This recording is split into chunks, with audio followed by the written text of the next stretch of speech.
It is the big new thing. Yeah, but it's easy to criticize something you don't fully understand, which is my position here. Go ahead. But I can remember a couple of months ago, there was like a big breakthrough announcement that on the internet or on some computer deal, they were going to broadcast a baseball game. You could listen to a baseball game on your computer.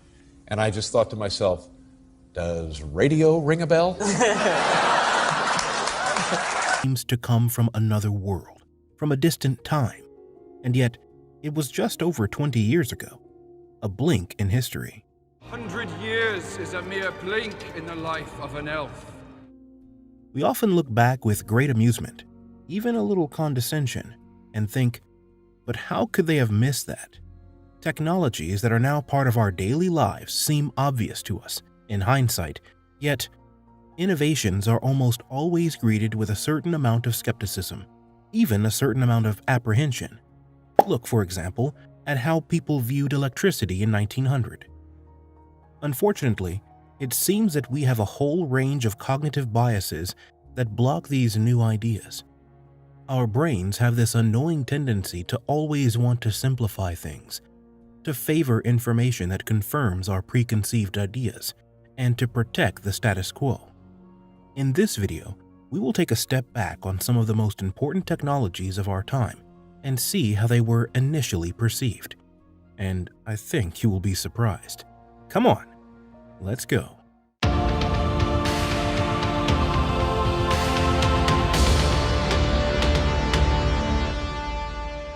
Flight by machines heavier than air is unpractical and insignificant, if not utterly impossible.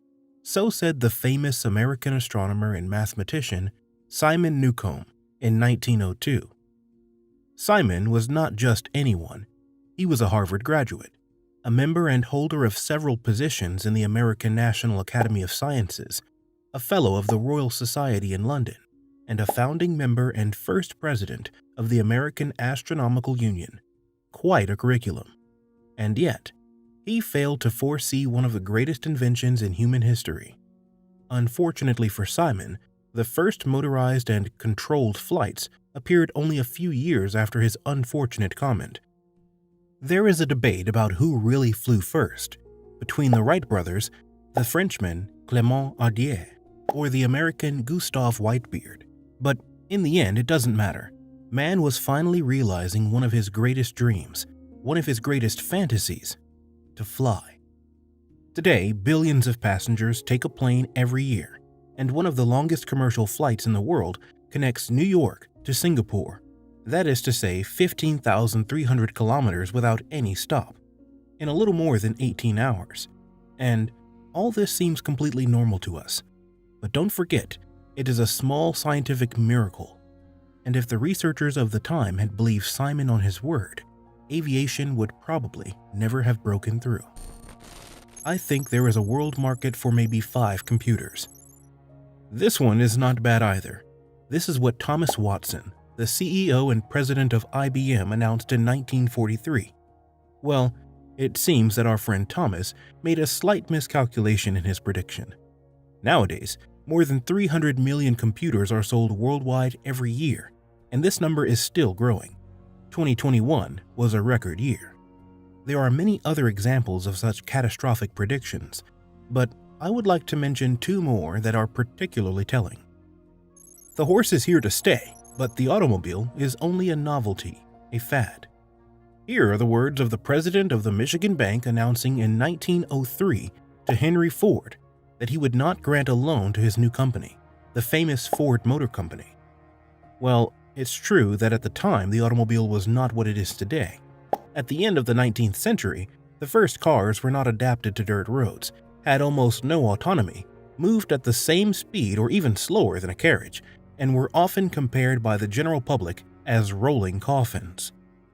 To give you an idea of the state of mind at the time, the Locomotive Act, introduced by the British Parliament in 1865, imposed on the vehicles of the time to be preceded by a man on foot waving a red flag and warning the pedestrians on the road. The story goes that a certain Walter Arnold was fined the very first time in the history of the automobile in January 1896 for speeding at 13 kilometers per hour. That is to say, 4 times over the maximum speed limit in the town at the time. In 1904, the New York Times reported on a debate in Paris between a brain specialist and a doctor about the dangers of driving automobiles at high speeds, because apparently the brain could be severely damaged by traveling more than 50 miles per hour. And yet, a number of visionaries saw past these obstacles and understood that the automobile had the potential to revolutionize the transportation industry and revolutionize the world. If we built highways, parking lots, and significantly improve the ergonomics, speed, safety, and range of these big 4-wheeled iron boxes, the impact on society could be gigantic. Daimler, Armand Peugeot, or Henry Ford understood all this long before anyone else, and it allowed them to build empires.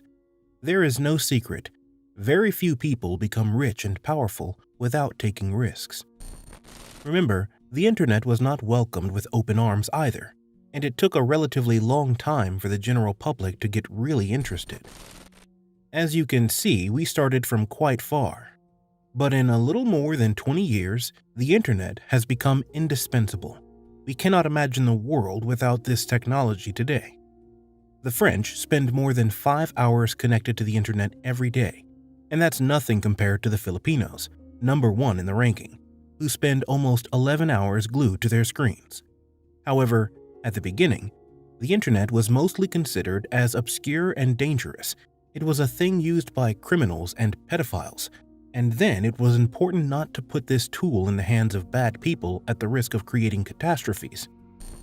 There were also those so-called experts who regularly explained that the internet was not sustainable and that the exponential increase in traffic could never be managed. And yet, each time a new technology, a new solution, allows us to go to the next level. 3G, 4G, then fiber optics, 5G, etc., etc. The network grows, the technology evolves. Netflix and YouTube were obviously not feasible in the 90s, given the state of the infrastructure. The bottom line is that the internet has been in a race to scale since its launch.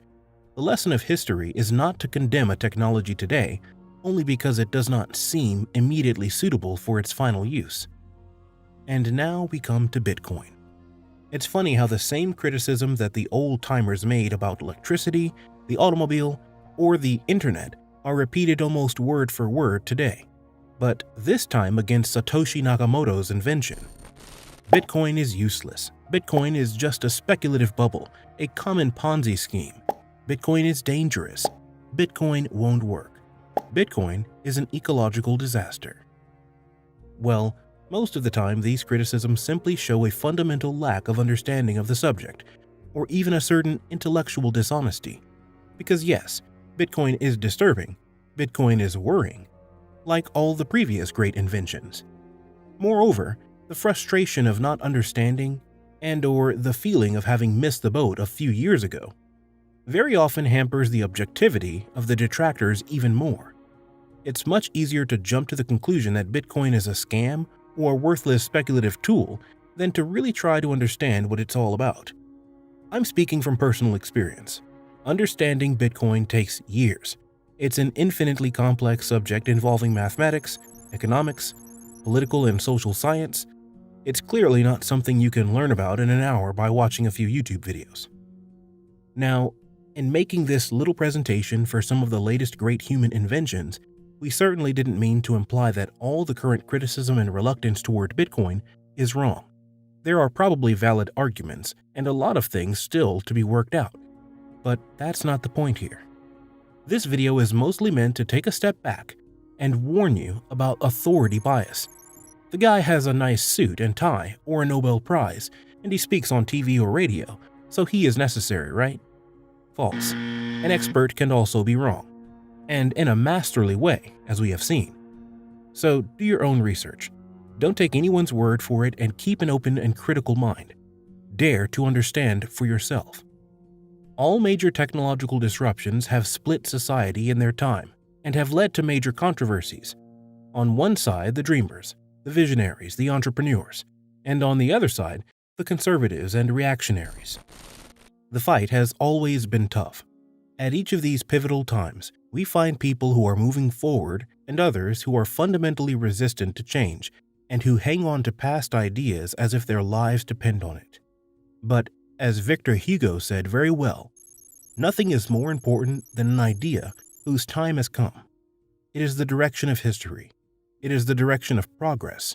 It is the direction towards which humanity turns every time. The experts of today may not be able to grasp the world of tomorrow.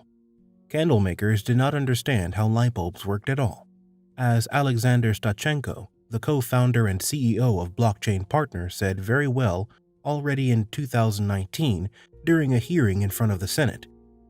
In the same way that it would have been better not to take inspiration from the Minitel and telecom players to design the French digital strategy, it is better today not to entrust governmental missions on cryptocurrencies to the people managing commercial banks or central banks.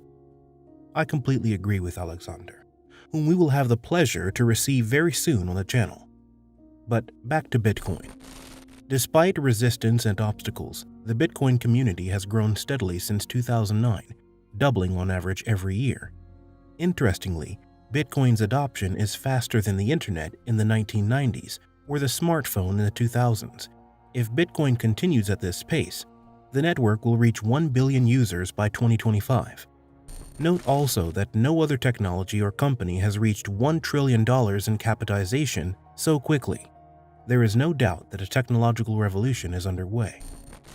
Now, will Bitcoin be the new digital gold and native currency circulating freely and efficiently on the internet as some claim? Will cryptocurrencies be the banks and the world of traditional finance what email was to the post office, or what YouTube is to TV channels? Honestly, it's very hard to say. But as Oscar Wilde said, progress is only the fulfillment of utopias.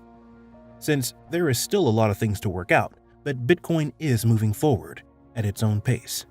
The community is finding problems as they emerge. In my opinion, we are at a turning point for Bitcoin. We are in what is known as the Moore Gap, a key stage in the adoption process of a new technology. Will Bitcoin succeed in convincing the pragmatists, those who need to see to believe, and who rely heavily on the opinions of those around them? We shall see. It will be very interesting to watch. On that note, see you soon for new videos. Ciao. Thank you so much for watching. If you like my videos, please subscribe and don't forget to hit the bell if you want to be notified of the next episode. And if you want to invest in the stock market over the long term or diversify your financial portfolio, I'm offering you an analysis of the 8 European star stocks to have. Thanks again for watching and have a great day.